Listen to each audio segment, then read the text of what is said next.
মোহিনী একাদশী ব্রত মাহাত্ম্য শ্রবণ করুন। কর্মপুরাণে বৈশাখ শুক্লপক্ষের মোহিনী একাদশী ব্রত মাহাত্ম্য বর্ণনা করা হয়েছে। মহারাজ যুধিষ্ঠির বললেন, হে জনার্দন, বৈশাখ শুক্লপক্ষিয়া একাদশীর কি নাম, কি ফল, কি বিধি, এ সকল কথা আমার নিকট বর্ণনা করুন। উত্তরে ভগবান শ্রীকৃষ্ণ বললেন, হে ধর্মপুত্র, আপনি আমাকে যে প্রশ্ন করেছেন, পূর্বে শ্রী রামচন্দ্র বশিষ্ঠের কাছে এই একই প্রশ্ন করেছিলেন। তিনি জিজ্ঞাসা করেছিলেন, হে মুনিবর, আমি জনক নন্দিনী সীতার বিরহজনিত কারণে বহু দুঃখ পাচ্ছি, তাই একটি উত্তম ব্রতের কথা আমাকে বলুন, যা দ্বারা আমার সর্বপাপ এবং সর্বদুঃখ বিনষ্ট হয়। এই কথা শুনে বশিষ্ঠদেব বললেন, হে রামচন্দ্র, তুমি উত্তম প্রশ্ন করেছ। যদিও তোমার নাম গ্রহণেই মানুষ পবিত্র হয়ে থাকে, তবুও লোকের মঙ্গলের জন্য তোমার কাছে সর্বশ্রেষ্ঠ ও পরম পবিত্র একটি ব্রতের কথা বলছি। বৈশাখ মাসের শুক্লপক্ষিয়া একাদশী মোহিনী নামে প্রসিদ্ধা।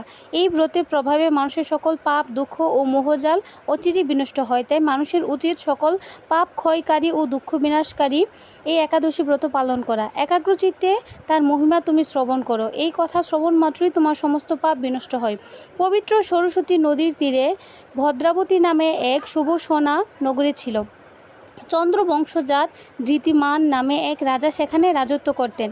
সেই নগরীতে ধর্মপাল নামে এক বৈশ্য বাস করতেন। তিনি ছিলেন পূর্ণকর্মা ও সমৃদ্ধশালী ব্যক্তি। তিনি নলকূপ, জলাশয়, উদ্যান, মঠ ও গৃহ ইত্যাদি নির্মাণ করে দিতেন। তিনি ছিলেন বিষ্ণুভক্তিপরায়ণ ও শান্ত প্রকৃতির মানুষ। সুমনা, দ্যুতিমান, মেধাবী, সুকৃতি ও দৃষ্টবুদ্ধি নামে তার 5 জন পুত্র ছিল। পঞ্চম পুত্র দৃষ্টবুদ্ধি ছিল অতি দুরাচারী। সে সর্বদা পাপকর্মে লিপ্ত থাকত।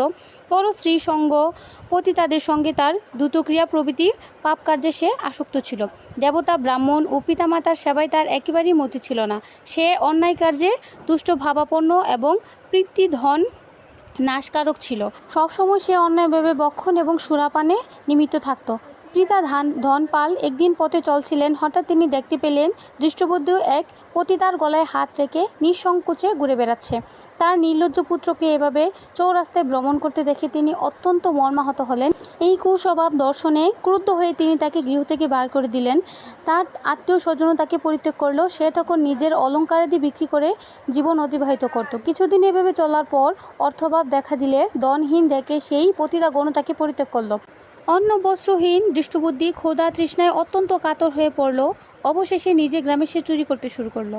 একদিন রাজপ্রহরী তাকে ধরে বন্দি করলো, কিন্তু পিতার সম্মানার্থে তাকে মুক্তি করে দিল। এভাবে কয়েকবার সে ধরা পড়লো এবং ছাড়াও পেল, কিন্তু তবুও সে চুরি করা বন্ধ করলো না। তখন রাজা তাকে কারাগারে বন্ধ রাখলেন। বিচারে সে কষাঘাত দণ্ড ভোগ করল। কারাভোগের পর অনন্য উপায়ে দৃষ্টবুদ্ধি বনে